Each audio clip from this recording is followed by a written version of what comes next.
අයිබෝන් සුබෝදෑසනක් ඔබට නිරෝගී ජයග්‍රාහී වාසනාවන්ත දවසක් ප්‍රාර්ථනා කරනවා. ඉතින් අපි හැමදාම අයිබෝන් කියන මේ අත් දෙකෙන්ම වැඳලා ඔබෙන් ඉල්ලනවා අපි හැමෝම පරිස්සම් වෙමු. කොච්චර කිව්වත් වැඩක් නැහැ අපි කරන්නේ නැත්තම් මේ තියෙන තත්වයන් එක්ක සියලු දෙනා එක හා සමානව අර සෞඛ්‍ය ආරක්ෂණ ක්‍රමවේද අනුගමනය කරනවා කියලා පේන්නේ නැහැ. ඒ නිසා තමයි දවසෙන් දවස තාමත් සෝචනීය තැනකට මේ ආසාත්‍යයන්ගේ වැඩිවීම දකින්නට ලැබෙන්නේ. ඒ වගේම මරණ ගත්තාම අපේ රටේ 5000 ඉක්මවා යෑම කීය දවසේදී වාර්තා වෙනවා. මේ හැම දෙයක් එක්කම ඔබ ඔබේ ජීවිතය ගැන කල්පනා කරලා බලන්න.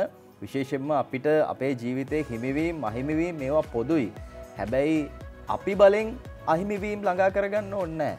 අපි හිමිවීම වලට යමු. අපි ඉලක්ක වලට යමු. අපේ අරමුණු වලට යමු. අපේ ජීවිතය ආරක්ෂා කරගමු. ඔබ ඔබේ පවුලේ සියලු දෙනා ගැන හිතන්න.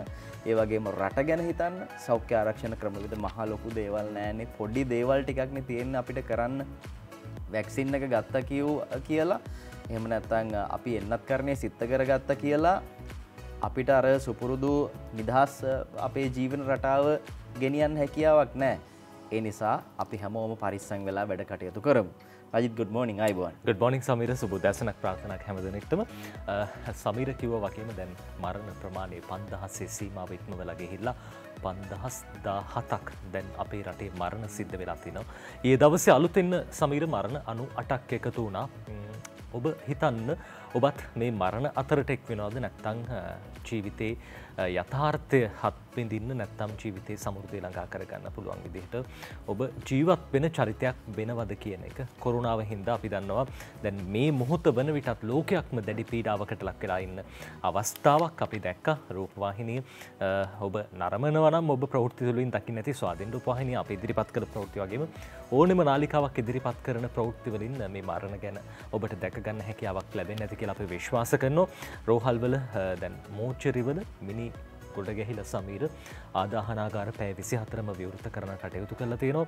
අපි දැක්ක කළුතර දිස්ත්‍රික්කයේ ආදාහනාගාර පැය 24 පුරාම විවෘතව තියන්න කියලා උපදෙස් දීලා තියෙනවා. ඉතින් මේ තමයි තත්ත්වය.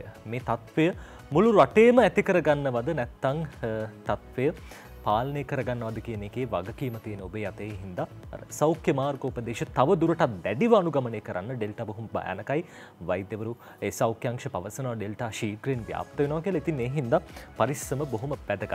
අද දවසේ ජාතික පුවත්පත් තොරතුරු බොහෝමයක් ඉදිරිපත් කරනවා මේ පිළිබඳව. ඔව් අපි අර කියපු කතා යම් ආකාරයකින් සමහර තැන්වල වෙනස්ව සහ ඒ විදිහටම වාර්තා කරලා තියෙනවා. සිළුමිණ කියනවා අද ප්‍රධාන ප්‍රවෘත්තියේ විදිහට මාරාන්තික ඩෙල්ටා සීග්‍රේන් පැතිරේ උපදෙස් දැඩිව පිළිපදින්න සෞඛ්‍ය විශේෂඥයන් අනතුරු අඟවනවා. ඒ ගැන අද මේ විදිහට සිළුමිණ වාර්තා කරනවා. ඩෙල්ටා ප්‍රභේදයේ ආසාදනය වූ සංඛ්‍යාව 117ක් මේ වෙද්දි කියලා පත්තරේ මේ සිළුමිනේ තිබ්බට මම දැක්ක නියෝජ්‍ය සෞඛ්‍ය සේවා අධ්‍යක්ෂ ජෙනරාල්වරයා කියනවා මේක නම් වැරදි කියලා. මීට වඩා වැඩි වෙන්න ඕනි කියන එක තමයි අදහස බවට පත් වුණේ. ඊට අමතරව ඉක්ුත් සතිය තුල කොවිඩ් ආසාත්‍යයන් 17225ක් හම්බ වෙලා තියෙනවා. මියගිය සංඛ්‍යාව 497ක් කියලා පත්තරේ මුද්‍රණය කරනකොට තිබූ වාර්තාවන් මේ ආකාරයෙන් සිළුමිණ කියන්නේ. මේත් එක්ක මව්බිම අද මෙහි දිගුවක් අරගෙන එනවා. මේ බලන්න මේ කතාව කියන විශේෂඥ වෛද්‍ය ලක්කුමාර් ප්‍රනාන්දු මහත්මයා කියන්නේ විශේෂඥ වෛද්‍යවරුන්ගේ සංගමය නියෝජනය කරමින් ඔහු කියනවා ඩෙල්ටා මඩින්න රජය කඩිනම් පියවර ගත යුතුයි. තත්ත්වය භයානකයි. විශේෂඥ වෛද්‍ය සංගමයේ සභාපතිවරයා ලක්කුමාර් ප්‍රනාන්දු මහත්මයා කියන කතාව අද මේ ආකාරයෙන් වාර්තා කරලා තියෙනවා. ඒ අනුව ඔහු සඳහන් කරනවා රට පුරා පැතිරෙමින් පවතින නව කොවිඩ් ප්‍රභේදය නිසා කොවිඩ් ආසාත්‍යයන්ගේ හා මරණවල ශීඝ්‍ර වර්ධනයක් පේන්න තියෙන. ඔබ නිවුස් බලනවා නම් ඒක දකිනවා ඇති. අර නජිත් කිව්වා වගේ මේ හැමතැනම වැඩිපුර වැඩ කරන්න සිද්ධ වෙලා තියෙනවා. අපි අකමැති තැන් වැඩිපුර වැඩ කරනවා කියන්නේ අපේ ජීවිතයට බලපෑමක් වෙනවනේ. අපි යන්න අකමැති තැන්වල දැන් පැය 24ම වැඩ කරන්න පටන් අරගෙන තියෙනවා. මේ කියන්නේ මොකද්ද කියලා ඔබට තේරෙනවා ඇති. ඉන්දියාවේ තත්ත්වය ඔබට මතක ඇති. ඒවා සිහිපත් කරගන්න. ඉතින් ඒවත් එක්ක ලංකාවේ මේ දකින්න ඡායාරූප ඒ වගේම වීඩියෝ දර්ශන ඒවා සමානයි නේද කියන එක ඔබ හොඳින් කල්පනා කරලා බලන්න. ඒ අනුව ඔබේ අතේ දැවැන්ත වගකීමක් තියෙනවා. ඒ වගකීම තේරුම් අරගෙන කටයුතු කරන්න. ඩෙල්ටා ප්‍රභේදයේ ශීඝ්‍රයෙන් ව්‍යාප්ත වීම නිසා රට තුල අවාසනාවන්ත තත්ත්වයක් නිර්මාණය වී ඇතැයි පෙන්වා දෙන විශේෂඥ වෛද්‍ය ලක්කුමාර් ප්‍රනාන්දු මහත්මයා මෙවන් තත්ත්වයක් ඇතිවන බව මීට සතියකට ඉහතදී තම සංගමයේ රටට හෙළි කළ අතර පවතින තත්ත්වය පාලනය කිරීම සඳහා යම් යම් සීමාවන් අප්‍රමාදව පැනවිය යුතුයි කියලයි ඔවුන්ගේ අදහස බවට පත් වෙලා තියෙන්නේ. අද ඒ ගැන මේ විදිහට වාර්තා කරනවා. හෙට වෙන්නේ මොනවදයි සර්ව බලධාරීන්ගෙන් අහන්න සිද්ධ වෙලා තියෙනවා කියලා සඳහන් කරන ලක්කුමාර ප්‍රනාන්දු මහත්මයා මේ මාරාන්තික වසංගතය මධ්‍යයේ අප ජාතිය සෞඛ්‍ය ආරක්ෂාව උදෙසා ගුරු විදුහල්පති විරෝධතා සංගමය తాවකාලිකව අත්හිටුවන ලෙස ඉල්ලීමක් කරලා තිබුණා. ඉතින් ඒ ඉල්ලීම වුන් ගුරු විදුහල්පතිවරුන් සංවේදීව ඒ සම්බන්ධයෙන් ඇහුම්කන් දුන්නා. පාගමන ඊයේ නවත්තන්න කටයුතු කළා. පස්යාලින් ඔවුන් මේ පාගමන කොළඹට එන්න තමයි සැලසුම් කරලා තිබුණේ. නමුත් ඒක ඊයේ දවසේදී නවත්තන්න කටයුතු කළා. ඉතින් ඒක වෛද්‍ය සංගමේ ඉල්ලීමට කියලා ඔවුන් සඳහන් කළා. මේ අතරේ නියෝජ්‍ය සෞඛ්‍ය සේවා අධ්‍යක්ෂ ජෙනරාල්වරයා සඳහන් කරනවා රෝගීන් බිහිවීම පාලනයට දැඩි සංචරණ නීතිය ඕනි කියලා. අද ඒ ගැනත් මේ විදිහට මව්බිම් වාර්තා කරනවා. රෝගීන් බිහිවීම පාලනයට දැඩි සංචරණ නීතිය ඕනි කියන එකයි ඔහු කියන්නේ. ඉතින් මේ හැම දෙයක් එක්කම සංචරණ නීති දැඩි කරනවා හෝ නොකරනවා ඒ සම්බන්ධයෙන් ඔබේ නිදහස ගැන කතා කරද්දී අපි ඇත්තටම නිදහස භුක්ති විඳිනවා. හැබැයි සංචරණය කරන එක අපිට ඒ සීමා කරන එක ඒවා නීති මගින් එන්න ඕනි කියලාම ඔබ හිතාගෙන ඉන්න එපා. ඔබ නිදහස වගේම අනිත් පැත්තෙන් ස්වයං විනය කියන එකත් ස්වයං නීතියකට යටත්ව කටයුතු කරන එකත් මේ කාලය තුළ ඉතාමත් වැදගත්ය කියන කාරණය අපි සිහිපත් කරනවා මේ ප්‍රවෘත්ති ඔස්සේ.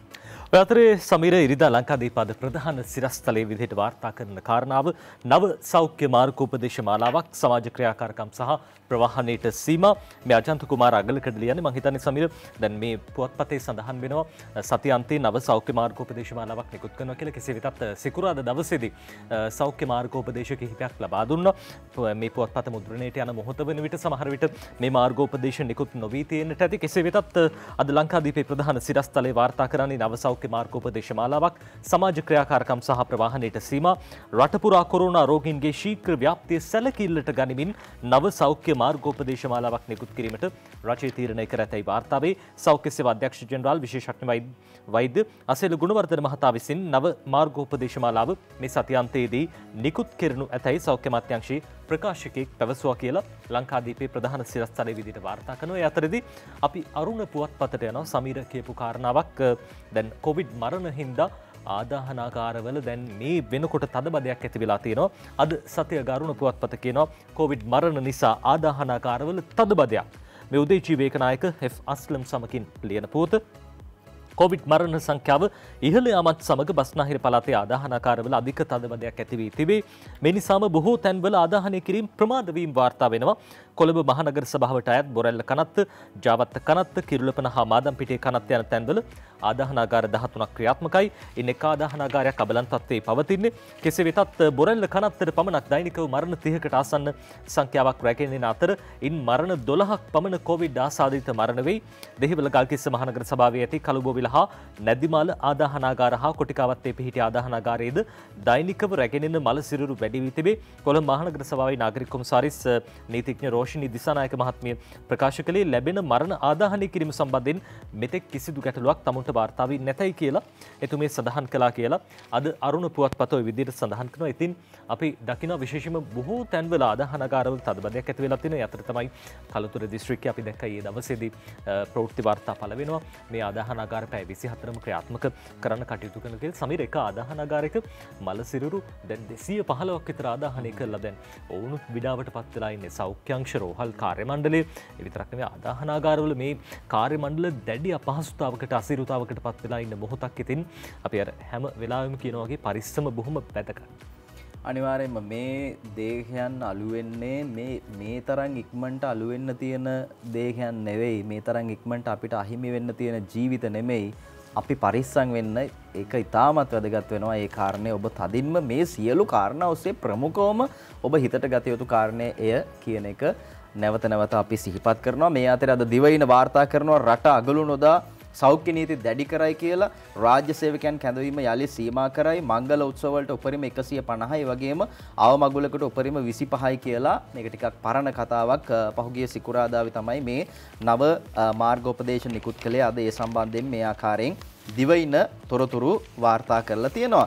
මේ අතරේ සිළුමිණ පත්තරේ කියනවා මේ විදිහට මේ කොවිඩ් පැතිර යාමට හේතුවක් බවට පත් වෙලා තියෙනවා. කොවිඩ් පැතිර යාමට උද්ඝෝෂණත් හේතු වෙලා කියලා බුද්ධ්‍යංශ හෙළි කරන බව අද මේ ආකාරයෙන් වාර්තා කරනවා. පහුගිය මාස කිහිපය තුළ රට පුරා විවිධ උද්ඝෝෂණ 121ක් පැවැත්විලා තියෙනවා.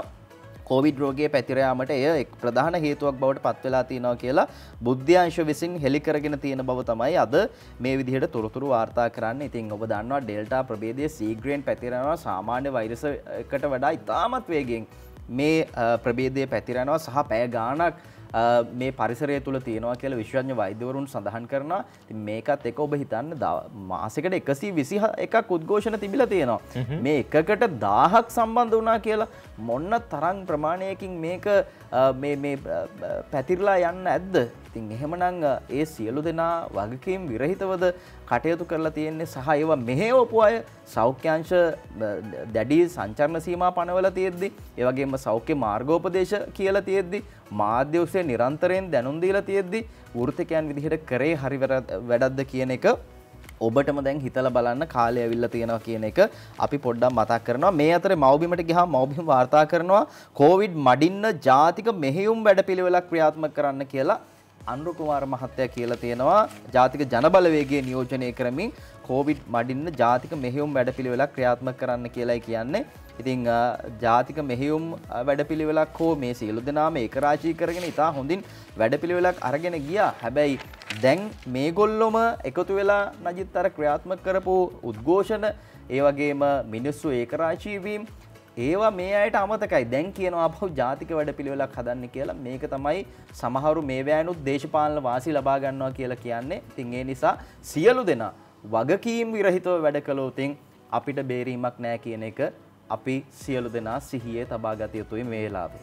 ඔය අතර සමීර දැන් අපිට අර ආරම්භයේදී අපි වෙනදට ලෝකයේ තත්ත්වය ගැන කියනවා. ලෝකයේ තත්ත්වයට අවධානය යොමු කරන්න බැරි වුණා. දැන් ලෝකෙම කෝටි 20ක් කොරුණා ආසාදිතව ඉන්නවා. 20 කෝටි 29,28,650ක් ලෝකෙම කොරුණා ආසාදිත බවට පත් වෙලා ඉන්නවා. ඒ වගේම 42,98,653 දෙනෙක් මිය ගිහිල්ලා තියෙනවා. ඔය වගේ තත්ත්වයක් තියෙන අතරදී තමයි රජයේ වෛද්‍ය නිලධාරීන්ගේ සංගමේ චෝදනාවක් කරනවා.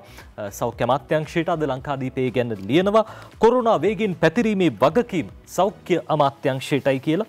මේ වෛද්‍ය නිලධාරීන්ගෙන් චෝදනා කියලා දයාසිරි ලියනගේ මේ පොත ලියන්නේ කොවිඩ් වසංගතයේ ශීඝ්‍රයෙන් පැතිරීමේ වගකීම සෞඛ්‍ය අමාත්‍යාංශයේ බහරගත යුතු බවට රජයේ වෛද්‍ය නිලධාරීන්ගේ සංගමය චෝදනා කරන ඔවුන් සඳහන් කරන කාරණා අතර දැන් නිසි කලට නිසි පියවර අරගත්තේ නැති හින්දා තමයි සෞඛ්‍ය අමාත්‍යාංශය මේකට වග කියන්න ඕනි කියන කාරණාව ඔවුන් සඳහන් කරනවා. කෙසේ වෙතත් එහි ඇත්ත නැත්ත කොයි ආකාරයෙන් වුණත් අපි දන්නවා රජයක් විදියට රටක් විදියට සෞඛ්‍ය අමාත්‍යාංශය දැන් කොච්චර වෙහෙසක් මහන්සියක් දරනවද මේ කටයුත්තට කොරෝනාව පාලනය කරන්න. ජනතාව විදියට අපිට වගකීමක් තියෙනවා. රජයේ වෛද්‍ය නිලධාරීන්ගේ සංගමය විදියට ඔවුන්ටත් වගකීමක් තියෙනවා. මේ හැම දෙනෙක්ම අපි අපේ වගකීම් හරියට ඉෂ්ට සිද්ධ කරමු කියන කාරණාව මතක් කරන්නේ. දැන් ඔය අතරේදී අද සතියග අරුණ පුවත්පත සඳහන් කරන කාරණාව ප්‍රධාන සිරස්තලයේ විදියට කොවිඩ් රාජකාරී කරන නිලධාරීන්ට කඩිනමින් 3 වෙනි මාත්‍රාවත් දෙන්න ඕනේ කියලා මේ සඳහන් වෙනවා. අද දවසේ සතියග අරුණ පුවත්පතේ ප්‍රධාන සිරස්තලයේ කොවිඩ් රාජකාරී කරන නිලධාරීන්ට කඩිනමින් 3 වෙනි මාත්‍රාව සෞඛ්‍ය ආරක්ෂක අංශවලට ලක්ෂ 2.5ක් කියලා උදේචි වේකනායක මේ පොත ලියන්නේ. කොවිඩ් මර්ධන ඉදිරිපෙළ රාජකාරී කටයුතු වල නිරත සෞඛ්‍ය හා ආරක්ෂක අංශ සමාජිකයන්ට එන්නත් 3 වෙනි මාත්‍රාව කඩිනමින් ලබා දීමට ආණ්ඩුවේ අවධානය යොමු වී තිබේ. සෞඛ්‍ය සේවකයන් 1,50,000ක් හා ආරක්ෂක අංශ සමාජිකයන් 1,20,000ක් ඉදිරිපෙළ රාජකාරී වල නිරත වන බවට දැන් හඳුනාගෙන තියෙනවා. ඒ අතරදී විශේෂයෙන් දැන් ඔවුන් සඳහා අවශ්‍ය එන්නත් ප්‍රමාණයන් පිළිබඳව දැන් ඒ සංගණන කටයුතු සිද්ධ වෙනවා. කොච්චර එන්නත් ප්‍රමාණයක් අවශ්‍යද ඒ පිළිබඳව දැන් මේ දිනවල අවධානය යොමු වෙලා තියෙන කාරණාවක් තමයි අද ප්‍රධාන සිරස්තලයේ විදිහට වාර්තා කරන්නේ. ඉතින් අපි විශ්වාස කරනවා දැන් මේ රටේ එන්නත් කරන්නේ දැන් ආරම්භයේදී පටන් කිව්ව සමීර 60%ක් එන්නත් කළාම රටේ ප්‍රතිශක්තිය බේම ගොඩනගෙනවා. ඉතින් 60% ඉලක්කයක් කරා දැන් රට යමින් තියෙන සැප්තැම්බරේ වෙනකොට එන්නත් කරන්නේ දෙවෙනි මාත්‍රාව වයස අවුරුදු 30ට වැඩි සියලු දෙනාට සිද්ධ කළ ඉවර කරන්න බලාපොරොත්තු වෙනවා රජය. හැකිනම් 18ට වැඩි පිරිස ඒ වගේම අපි දන්නවා පාසල් යන වයසේ දරුවෝ අවුරුදු 12ත් 18ත් අතර කාල සීමාවේ මේ ඉන්න පිරිස ඉතින් ඔවුන්ටත් එන්නත් කරන්නේ සිද්ධ කරන්න ඕනේ. මේ ඉලක්කවලට යන අතරේදී දැන් 3 වෙනි මාත්‍රාවකටත් අවධානය යොමු වෙලා තියෙනවා කියලා අද සතිය ගරුණ පුවත්පත් අද ওই විදිහට වාර්තා කරනවා. මේ අතරේ අද දිවයින කියන අඩු අවදානම් කොරෝනා රෝගීන්ට ගෙදරදීම ප්‍රතිකාර කියලා මේ ඉදිරියේදී ගන්නා ක්‍රියාමාර්ග පිළිබඳව වාර්තා කරන්නේ සංකෝල්තා නොමැති වයස අවුරුදු 2ට සහ ඒ වගේම වයස අවුරුදු 60 පාට අඩු සහ අඩු අවදානම් බවින් යුතු රෝග ලක්ෂණ පෙන්눔 නොකරන සියලු දෙනා වෙනුවෙන් ඒ අය සුළු රෝග ලක්ෂණ පෙන්වන කණ්ඩායම් කාණ්ඩ යටතට දාලා නිවෙස් තුළ වෛද්‍ය අධීක්ෂණය මත රැකබලා ගැනීමටත් අවදානම් තත්ත්වයේ පසු වන පිරිස් රෝහල්ගත කිරීමටත් අදාළව මේ සෞඛ්‍ය අමාත්‍යාංශයේ මාර්ගෝපදේශන මාලාවක් නිකුත් කරලා තියෙනවා. සෞඛ්‍ය සේවා අධ්‍යක්ෂ ජනරාල්වරයා විසින් තමයි මේ මාර්ගෝපදේශන මාලාව පළාත් සභා සහ ප්‍රාදේශීය සෞඛ්‍ය සේවා අධ්‍යක්ෂකවරුන් වෙත සියලු සෞඛ්‍ය ආයතන ප්‍රධානීන් වෙත යොමු කිරීමට පියවර අරගෙන තියෙනවා. ඒ අනුව පැය 24 පුරාම ක්‍රියාත්මක දුරකථන මධ්‍යස්ථානයක් තියෙනවා 1990. ඒ 1990 ඉන්නේ නජිත් වෛද්‍යවරුන්. ඉතින් වෛද්‍යවරුන් අධීක්ෂණය කරනවා මොන ආකාරයෙන්ද මේ රෝග ලක්ෂණ පහළ වෙන්නේ, යම් විදිහක වෙනසක් තියෙනවද, මේ සියල්ලක්ම ඒ අනුව යම් ආකාරයකින් වැඩි මේ රෝග ලක්ෂණ පෙන්눔 කරනවා නම් අසාධ්‍ය තත්ත්වයක් තියෙනවා නම් ඔවුන්ව රෝහල් ගත කරන්න තමයි කටයුතු කරලා තියෙන්නේ. රෝහල් ධාරිතාව ඉක්මවා ගිහිල්ලා තියෙන්නේ. හැම රෝහලකම ඔබ දකිනවා ඇති විශේෂයෙන්ම රාගම, කළුබෝවිල, රත්නපුර මේ වගේ රෝහල් වල ඔබට හොඳටම පේනවා ඇති මේ තත්ත්වය ඇති වෙලා තියෙනවා. අර අපේ සහෝදර මාධ්‍යවේදිනියක් දාලා තිබුණ Facebook සටහනක් ඔස්සේ පුවත් තොරතුරු ගණනාවක් අරන් ඇවිල්ලා තිබුණා සංවේදී සටහනක් තුල. ඉතින් ඒකත් එක්ක මුළු රටම ටිකක් ආපහු කල්පනා කරන්න පටන් ගත්තා මේ වගේ තත්ත්වයක් ඇති වෙලා තියෙනව නේද කියලා.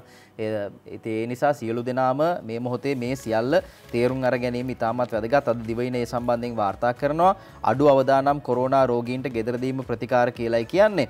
මේ අතරේ සිළුමිණ පත්තරය අද වාර්තා කරනවා රාජ්‍ය සේවයේ නැවතත් වෙනස්කමක් සිද්ධ වෙනවා. ඒ රාජ්‍ය ආයතන යලිත් සේවා මුරය යටතේ තමයි කටයුතු කරන්න සූදානම් වෙන්නේ. මීට අදාළව චක්‍රලේඛය පහුගිය සිකුරාදාවේ නිකුත් කළා. ඒ චක්‍රලේඛයට අනුව ගැබිණි මවුරුන්ට මෙන්ම වයස අවුරුද්දට අඩු දරුවන් ඉන්න මවුරුන්ොත් නිවසේ ඉඳලා සේවය කළ යුතු බව පෙන්වා දෙනවා අමාත්‍යාංශ ලේකම්වරයා රත්නසිරි මහත්මයා.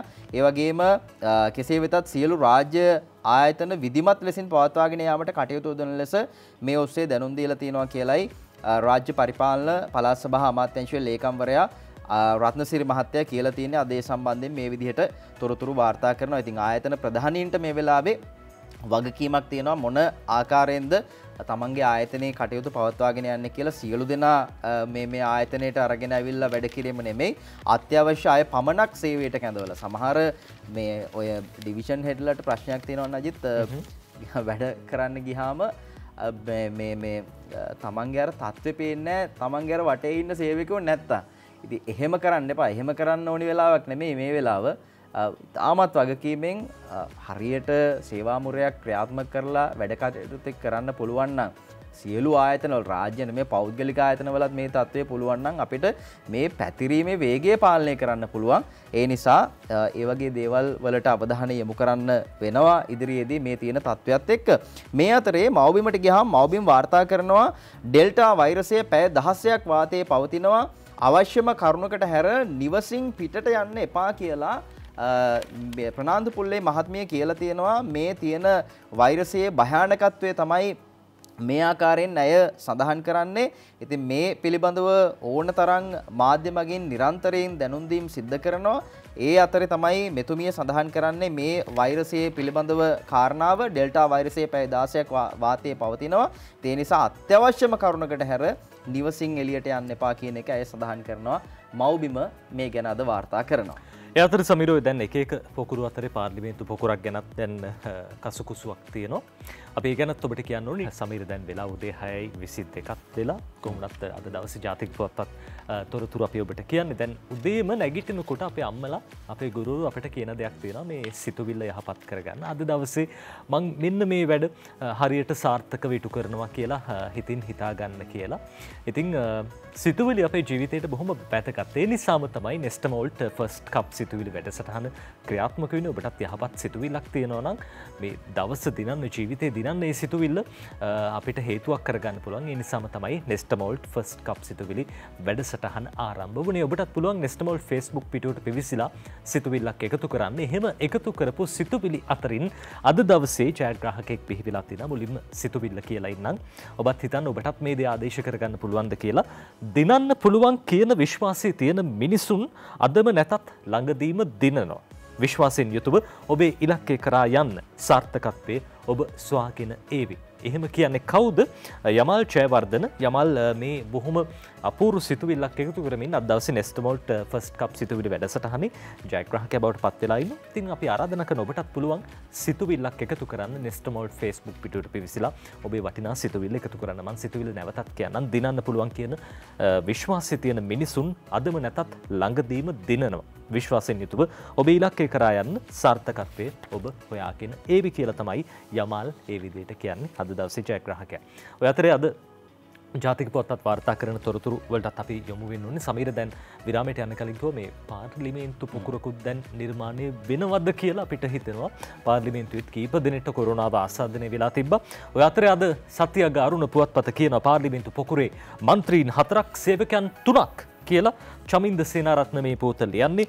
ගෙවුණු පාර්ලිමේන්තු සතියේදී පාර්ලිමේන්තු මන්ත්‍රීවරුන් සිව් දෙනෙකු කොවිඩ් ආසාදිතයන් ලෙස හඳුනා ගැනීමෙන් පසු ඔවුන්ගේ ආශ්‍රිත මන්ත්‍රීවරුන් හා පාර්ලිමේන්තු සේවකයන් හඳුනා ගැනීමට දැන් මේ වෙනකොට ආරක්ෂිත කැමරා නිරීක්ෂණය කරන බව පාර්ලිමේන්තු වේත්‍රධාරී නරේන්ද්‍ර ප්‍රනාන්දු මහත්තයා කියනවා කියලා අද සතියග අරුණ පුවත්පත කියනවා. ඉතින් දැන් මේ වෙනකොට ආණ්ඩු පක්ෂය නියෝජනය කරනු ලබන මැති ඇමතිවරුන් 30 දෙනෙකු ආසාදිතයන් ලෙස හඳුනාගෙන ඇති අතර විපක්ෂීය මන්ත්‍රීවරයෙකුද ආසාදිතයෙකු ලෙස හඳුනාගෙන තිබේ. කෙසේ වෙතත් මහින්දානන්ද අලුත්ගම කැමතිවරයා හා තිස්ස කුට්ටිආරච්චි මන්ත්‍රීවරයා ගෙවුණු සතියේ පාර්ලිමේන්තු පැමිණෙන්නේ නැති බව වේත්‍රධාරීවරයා තහවුරු කළා. රෝහණ දිසානායක මන්ත්‍රීවරයා එක් දිනයකදී පැය 2ක කාලයක් පාර්ලිමේන්තුවේ සිට ඇති අතර දිලිප් වේදාරච්චි මන්ත්‍රීවරයා දින 3ක් පාර්ලිමේන්තුවට පැමිණ තිබෙනවා.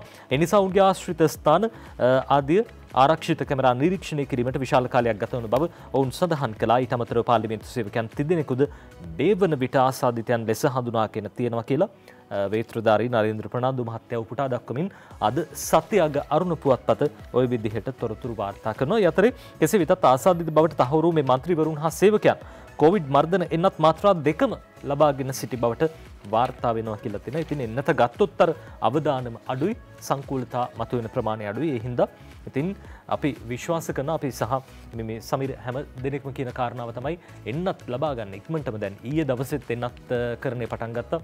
සයිනෝෆාම් එන්නත් කරන්නේ දෙවෙනි මාත්‍රාව, විදගත්තේ නැති කට්ටියට පළවෙනි මාත්‍රාව ඕන තරම් අවස්ථා දීලා තිනවා. ඉතින් ඔබට තියෙන්නේ එන්නත් කරන්නේ කරගන්න.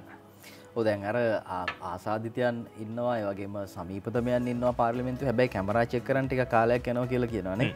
ඒකත් එක්ක මව්බිම් පත්තරේ වාර්තා කරනවා ඔය වරාය නගර පනත පාර්ලිමේන්තුවේ ඉදිරිපත් කරපු වෙලාවේ ඡන්ද දෙකක් ගණනය වෙලා තිබුණ නැහැ. ඉතින් ඒ සම්බන්ධයෙන් පාර්ලිමේන්තුවේදී අදහස් පළ කරනවා පොත්ජන පෙරමුණේ මහලේකම්වරයා පාර්ලිමේන්තු ඡන්ද විමසීම් වලදී මීට වඩා වගකීමෙන් වැඩ කළ යුතුයි කියන කාරණය ඔහු සඳහන් කරනවා. අද මේ ගැන තොරතුරු අරන් යනවා. පාර්ලිමේන්තුවේ ඡන්ද විමසීම් සිදු කරන අවස්ථාවවලදී පාර්ලිමේන්තු මන්ත්‍රීවරුන්ගේ ඡන්දය ලබා දීමේ අයිතිය සහ එහි නිර්වත්තාවය ගැන මීට වඩා දැඩි සැලකිල්ලකින් අවධානයකින් හා වගකීමකින් කටයුතු කිරීමට අදාළව නිලධාරීන්ගේ අවධානය යොමු කරන ලෙසට ශ්‍රී ලංකා පොත්ජන පෙරමුණේ මහලේකම් පාර්ලිමේන්තු මන්ත්‍රී නීතිඥ සාගර කාර්යවසම් මහත්තයා කතානායක මහින්දයාප අබේවර්ධන මහත්තයාගෙන් ඉල්ලීමක් කරනවා.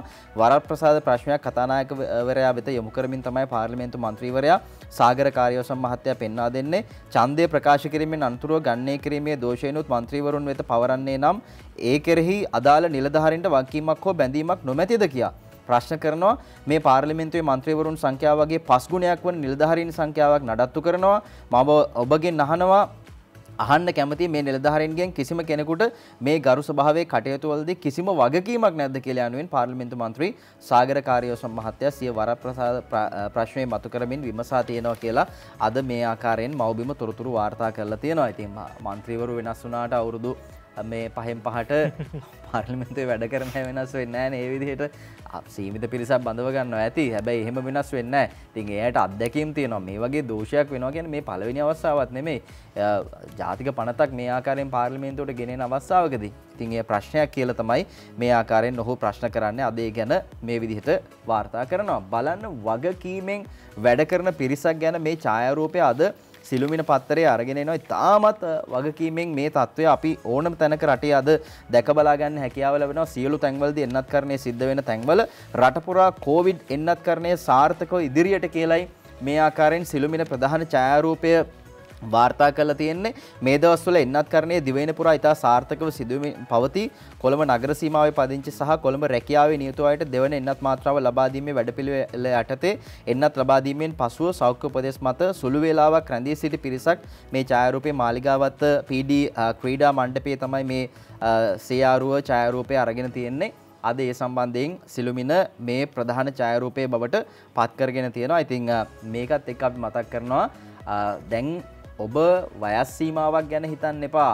අරහේ දෙන්නේ 60ට වැඩි අයට, අතන දෙන්නේ 30ට වැඩි අයට එහෙම කිසිම සීමාවක් නැහැ. ඔබ යන්න එන්නත්කරණය සිද්ධ කරගන්න පුළුවන්.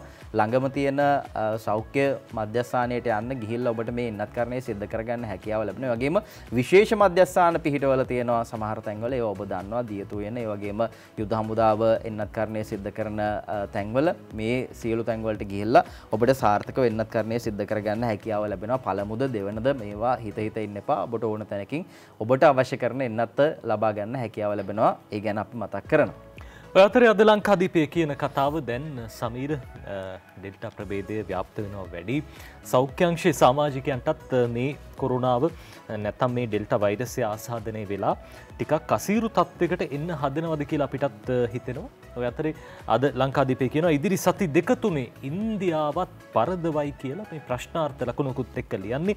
සෞඛ්‍ය සේවයේ 6000කට කොරෝනා හැදිලා කියලා දෑසිලි ලියනගේ ලියනවා. සෞඛ්‍ය සේවයේ 6000කට අධික පිරිසක් කොරෝනා ආසාදිතයන් වී සිටීම නිසා ප්‍රධාන රෝහල්වල කටයුතු පවත්වාගෙන යාම අසීරු වී ඇති බවත් ඉදිරි සති දෙක ඇතුළතදී මේ තත්ත්වය පසුගිය සමයේ ඉන්දියාවේ පැවති තත්ත්වයට නොදෙවෙනි වෙනු ඇති බවත් වාර්තා වෙනවා කියලා අපි අර ඉන්දියාවේ දැකපු දේවල් අපේ රටින් දකින්න තවදුරටත් කැමතිද ආසද? එහෙමනම් ඔබ නිදැල්ලේ කොරෝනාව ගැන තකන්නේ නැතුව ඕන විදිහකට කටයුතු කරන්න. හැබැයි එහෙම කරන්න එපා. ඊට හේතුව තමයි අපි ඉන්දියාව වගේ වෙන්න අවශ්‍ය නැහැ. මලමිනී කඳු ගොඩ ගැහිලා ඒ තත්යකට යනවද කියලා ඔබ ටිකක් කල්පනා කරන්න හිතන්න. ඉතින් මේ තත්ත්වය නැති කරන්න තමයි දිවාරෑ නොබලා එන්නත්කරණය සිද්ධ කරන්න බලන්න. අද මව්බිමේ මේ තියෙන ඡායාරූපය දිවරෑ නැතිව එන්නත් සමග කරුණාව දයාව බෙදෙන හමුදාවේ මානුෂීය මෙහෙයුම සම්බන්ධයෙන් ඡායාරූපයත් එක්ක වාර්තා කරනවා. නජිත් හමුදාවට තියෙන බරම අවි ගැන අපි දන්නවනේ. ඔය නිදහස් උත්සවයේ දවසට එහෙම නේද මල්ටි බැරල් ඒ වගේ දේවල් අපි දකිනවනේ. යුද්ධ කාලෙත් ඕන තරම් ඒ නම් ඇහුවා. හමුදාවට තියෙන බරම අවිය ඒ කිසිම දෙයක් නෙමෙයි මනුස්සකම කියන එක.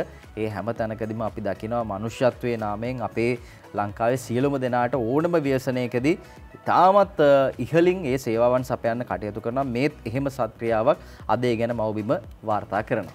ඔය අතරේ අද ලංකාදීපය කියනවා මේ රජය සම්බන්ධයෙන් රජය පටි තද කරයි. සහනාධාර ලාභීන් අඩු කරන්න යයි කියලා ලංකාදීපය වාර්තා කරන පුවතක්. සහනාධාර හෝ සුබ සාධන වැඩසටහන් සඳහා දැනට අනුමත ප්‍රතිලාභීන් හැර වෙනත් කිසිදු වැඩසටහනකට මුදල් වෙන් නොකළ යුතු බව මුදල් අමාත්‍යාංශය මගින් සියලුම අමාත්‍යාංශ හා ආයතන ප්‍රධානීන්ට දැනුම් දුන්නා කියලා ලංකාදීපය කියනවා. දැන් අපි දන්නවා රටේ වියදම වැඩි, PCR පරීක්ෂණ කරන්න වියදම් වෙනවා, එන්නත් ගෙන්නන්න වියදම් යනවා. ඉතින් වියදම් වලට සාපේක්ෂව ආදායම් තියෙනවා. ඉතින් ඒ හින්දා අර සහනාධාර මේ වැඩසටහන් අඩු කරන්න කටයුතු කරනවා කියලා ටික කාලයකට හරි අපි මේ දේවල් ඉවසන් ඉන්න. සමීර දියුණු වෙච්ච රටවල් දැක්කහම ලෝකේ මේ අපි කියන්නේ කට්ට කනවා කියලා කට්ට කාලා තමයි ගොඩක් රටවල් දියුණු වෙලා තියෙන්නේ. හැබැයි අපේ උදවියට කට්ට කාලා පුරුදුද නැද්ද කියලා ඉතින් නැවත නැවතත් අහන්න හිතෙනවා. මොනවා හරි පොඩි දෙයක් වුණ ගමන් පාරට බහිනවා, උද්ඝෝෂණ කරනවා, වැටුප් වැඩි කරන්න ඉල්ලනවා. හැබැයි ඉතින් කට්ට කාගෙන ඉස්සරහට යන්න ඕනේ රටක් වුණත් දියුණු වෙන්න. අද ලංකාදීපේ ඒ ගැන වාර්තා කරා.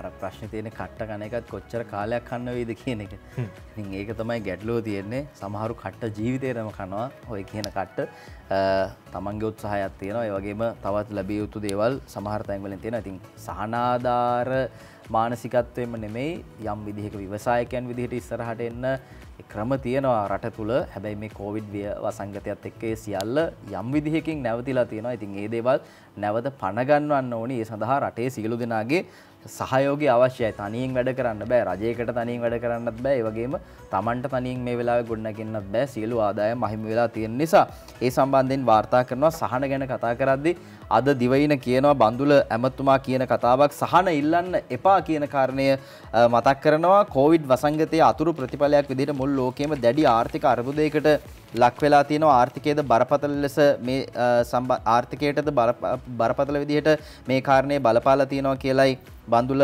ඇමතුමා කියන්නේ. ඒ නිසා මේ මොහොතේ ජනතාවට සහන සැලසීම අසීරු කටයුත්තක් බව සඳහන් කළ යුත්තක් සියලු දෙනා එක්ව දැඩි ආර්ථික කළමනාකරණයක් ඇති කරගත් බව ඇමතිවරයා කියනවා. දේශීය වෙළඳපොලේ අත්‍යවශ්‍ය භාණ්ඩ මිල ඉහළ යාම නිසා ජනතාව මුහුණ දී සිටින දැඩි ආර්ථික අපහසුතාව සඳහා ආණ්ඩුව ලබා දෙන සහන මොනවාදයි ඇමතුමාගෙන් කරපු විමසීමක තමයි මේ ගැන කියන්නේ. ඉදිරියේදී අපිට තවත් අසීරුතාවන් වලට මුහුණ දීමට සිද්ධ වෙයි. ඒ නිසා හැකිතාක් දේශීය නිෂ්පාදන වැඩි කර ගැනීමට යොමු යුතුයි. මේක ලෝක විනාශය හා සමාන ව්‍යසනයක් කියලා ඔහු සඳහන් කරන්නේ.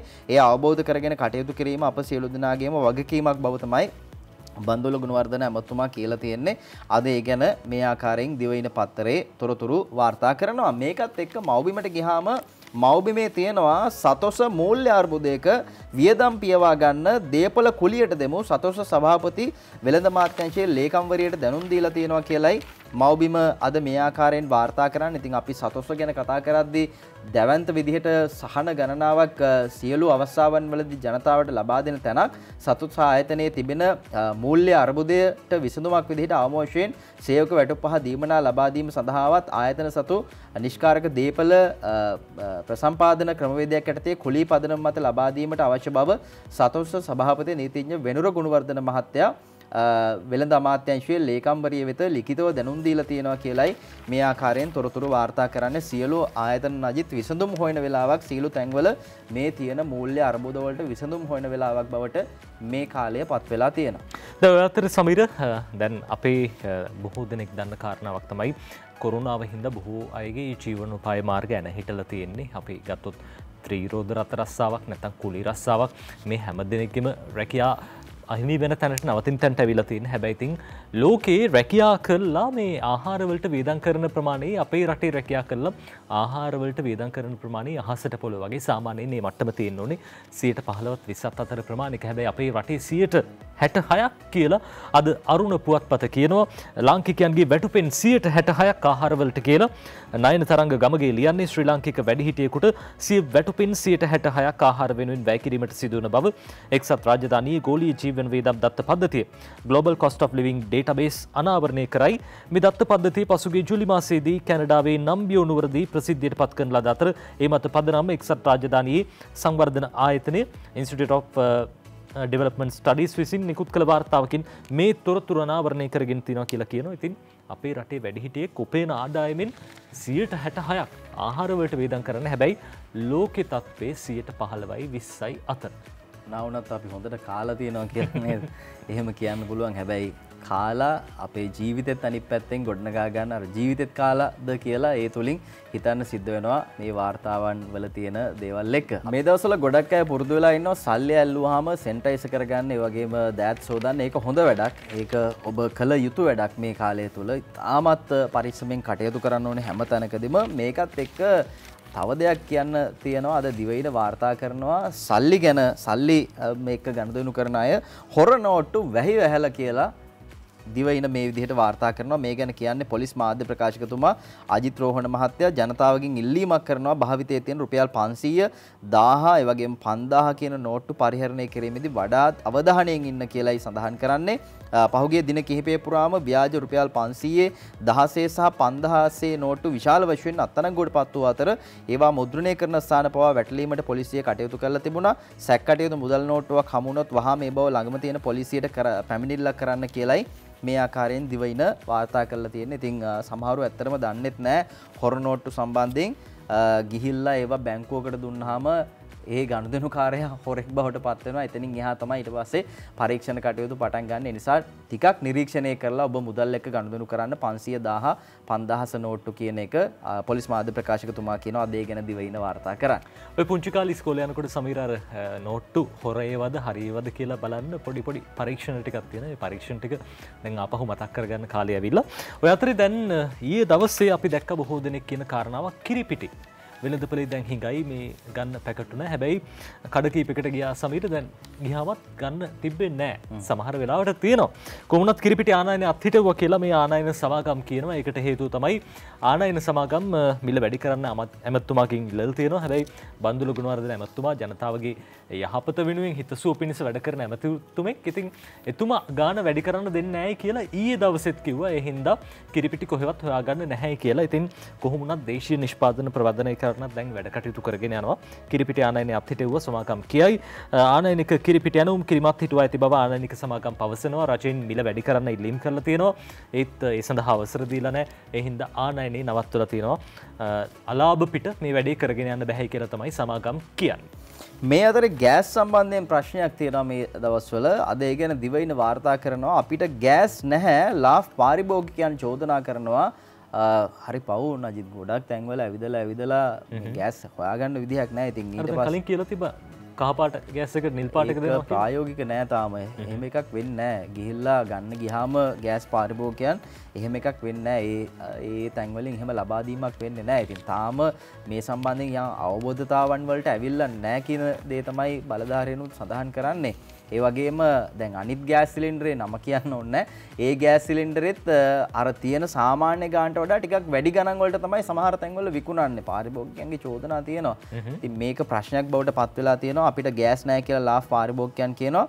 ලාෆ් සභාපති කියනවා පාඩුවට දෙන්නත් බෑ කියලා. අද ඒ ගැනත් දිවයිනේ දාලා තියෙනවා. මේ අතරේ මිල වැඩි කරන්න බෑ කියලත් පාරිභෝගික සේවා ඇමතුමා ලසන්ත අලගියවන්න මහත්තයා කියනවා. මිලත් කොහොමවත් වැඩි කරන්න බෑ කියලා. එතකොට ගෑස් නැහැ එක පැත්තකින් මිලත් වැඩි කරන්න බෑ. මොකද්ද කරන්න ඉස්සරහට කියලා බොහෝ විට ඉදිරි සතියේදී තීරණයක් ගනි. අපි ඒ ගැන ඔබට ඉදිරියේදී දැනුම් දෙන්න. ඔය අතරේ සමීර ගොවියොත් පහුගිය දවස්වල ප්‍රශ්නක හිටියේ දාන්න පොහොර නැහැ කියලා, කාබනික පොහොර අඩුයි කියලා. මේ දැම්මත් හරි ප්‍රතිඵල එනවද කියලා. ඒ කොහොම වුණත් දැන් නයිට්‍රජන් ෆොස්ෆරස් ඒ කාබනික පොහොර සඳහා අවශ්‍ය දේවල් ආනයනය කරන අවසර දීලා තියෙනවා. ආනයනය කරනකොට එකම කාණ්ඩේ දේවල් තමයි රසායනික පොහොර. ඒ හින්දා තහනම් වෙලා තිබ්බ. හැබැයි දැන් ඒ සඳහා අවසර හම්බෙලා තියෙනවා. ඒ කොහොම වුණත් ප්‍රශ්නයක් තිබ්බා මේ දැන් හදලා තියෙන බීජ වර්ග. මේ දේවල් හදලා තියෙන්නේ මේ රසායනික පොහොර වලට ගැලපෙන කියලා. එහෙම නෙවෙයි කියලා කෘෂිකර්ම අමාත්‍යාංශයේ ලේකම්තුමන් කියනවා. එතුමන් කියනවා දැනට භාවිත කරන බීජ කාබනික වගාවට සුදුසුයි කියලා. නයන තරංග ගමගේ ලියන්නේ ඉදිරි කන්නේ සිට කාබනික පොහොර උපයෝගී කර ගැනීමෙන් සිදු කරන මෙරට ගොවිතැන වෙනුවෙන් දැනට භාවිත කරන බීජ වර්ගම භාවිත කළ හැකි බවත්, නව බීජ වර්ගවල අවශ්‍යතාවක් මතු නොවන බවත් කෘෂිකර්ම අමාත්‍යාංශයේ ලේකම් ජ්‍යෙෂ්ඨ මහාචාර්ය උදිත් කේ ජයසිංහ මහත්තයා කිව්වා කියලා අද සතියගාරුණ ওই විදිහට වාර්තා කරනවා. මේ අතරේ මත්තලට අක්කර දහසක කෘෂි නිෂ්පාදන හුවමාරු කේන්ද්‍රයක් කියලා දිවයින පත්තරයේ තොරතුරු අරන් එනවා. අපි බලමු මේ කතාව මොකක්ද කියලා. අද සහ මේ කාලය තුළ කෘෂිකර්මාන්තය සම්බන්ධයෙන් ලොකු අවධානයක් යොමු වෙලා තිනවා මේ කාබනික පොහොරත් එක්ක. ඉතින් මත්තලට හම්බන්තොට වරාය හා මත්තල ගුවන්තොටුපළ කේන්ද්‍ර කරගෙන කෘෂි නිෂ්පාදන හුවමාරු කේන්ද්‍රස්ථානයක් ආරම්භ කරන්න රජයේ පියවර අරන් තිනවා කියලයි වෙළඳ අමාත්‍යාංශය කියන්නේ. මත්තල ප්‍රදේශයේ අක්කර දහසක පමණ භූමි ප්‍රමාණයක් මේ සඳහා යොදා ගැනීම අතර ඒ සඳහා ඉඩම් හඳුනා ගැනීමට නියමිතයි. මෙරට කෘෂිකාර්මික නිෂ්පාදනයන්ට මෙන්ම ලංකාවේ නිෂ්පාදනය නොකරන කෘෂිකාර්මික නිෂ්පාදනයන් මෙරටට ආනයනය කර අගය එකතු කිරීමක් කරලා අපනයනය කිරීම මේ කෘෂි නිෂ්පාදන හුවමාරු කේන්ද්‍රස්ථානය මගින් සිද්ධ වෙනවා කියලයි කියලා තියෙන්නේ. අද දිවයින ඒ සම්බන්ධයෙන් තොරතුරු වාර්තා කරලා තියෙනවා. මේ අතරේ සිළුමින කියනවා පරිසරයට අහිතකර භාණ්ඩ 8ක් සම්බන්ධයෙන් අවධානය යොමු වෙලා තියෙනවා. මේ ගැන අද වාර්තා කරනවා පරිසරයට අහිතකර භාණ්ඩ 8ක් තහනමට කැබිනට් පත්‍රිකාවක් කියලායි කියන්නේ. ඒ අනුව මේ සම්බන්ධයෙන් අමාත්‍යාංශීය උපදේශක කාරක සභාවේ සභාපති විදිහට පරිසර අමාත්‍ය මහින්ද අමරවීර මහත්තයා මේ පිළිබඳව අදහස් පළ කරනවා. ඊට පොලිතින් බෑග්, ප්ලාස්ටික්, ඒ වගේම ඉන්දියාප වට්ටි, ප්ලාස්ටික් මිගන්, ප්ලාස්ටික් කෝප, ප්ලාස්ටික් හැඳි මේ වගේ දේවල් ඇතුළත් කරලා තියෙනවා මේ 8 යටතට කියලායි තොරතුරු අරන් එන්නේ. මේකත් එක්ක නජිත් අර පහුගිය පළවෙනි දින ඉඳලා ක්‍රියාත්මක වුණානේ ලන්ච් ෂීට් තහනම. ඉතින් මේක අභියෝග රසයි කියලා අද ලංකාදීප අතරේ විශේෂ සටහනක් තවමින් කියනවා. මේ සඳහා මේ අදහස් කිහිපයක් අරගෙන අවිල්ලා තියෙනවා. දිනකට පරිසර හිතකාමී ලන්ච් ෂීට් කෝටියක් ඕනි. සමස්ත ලංකා පොලිතින් නිෂ්පාදකයන්ගේ සහ ප්‍රතිචක්‍රීකරණ කරන්නන්ගේ සංගමේ සභාපතිවරයා කියන්නේ. ඒ වගේම පරිසර හිතකාමී ලන්ච් ෂීට් හදන්න ලියාපදිංචි වෙලා තියෙන කර්මාන්ත 4යි කියලා කියනවා. පරිසර හිතකාමී ලන්ච් ෂීට් හඳුනා ගන්න ක්‍රමයක් නැහැ කියලා පාරිභෝගික අයිතීන් සුරකීමේ සංවිධානයේ සභාපතිවරයා කියනවා. වගේම තහනම් නොකළ පොලිතින් වර්ගස්සේ තහනම් කළ වර්ගත් ගෙන්නනවා කියලා රේගු මාධ්‍ය ප්‍රකාශකවරයා කියනවා. විකල්ප හඳුන්වා දීම පරිසර අමාත්‍යාංශයේ වැඩක් නෙමෙයි කියලා පරිසරවේදී නීතිඥ ජගත් ගුණවර්ධන මහත්තයා කියලා තියෙනවා. මේ සම්බන්ධයෙන් අපි තවදුරටත් ඔබට තොරතුරු කියන්න.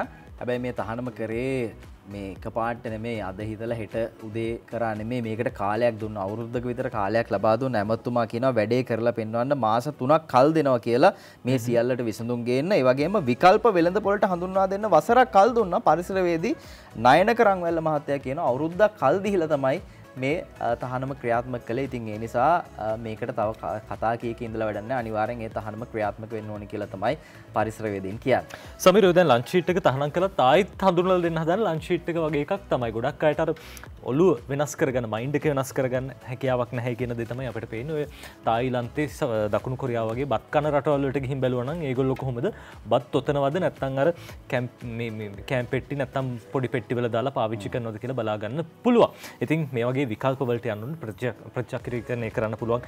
ඒ දේවල් වලට යොමු වෙන්න ඕනේ කියන දේ අපි මතක් කරනවා. ඒ වගේම අමතක නොකර ඔබ පරිස්සම් වෙන්න. ඩෙල්ටාවෙන් කොරුණාව භයානකයි. අපි හැම දෙනෙකම ජීවිතවලට ලබන සතිය වෙනකොට අපිට තවත් මේ ගැන දරුණු විදිහට කතා කරන්න නැතුව සාමාන්‍ය විදිහට කොරුණාව ගැන කතා කරන්න ලැබෙන්න කියලාත් අපි ප්‍රාර්ථනා කරමු.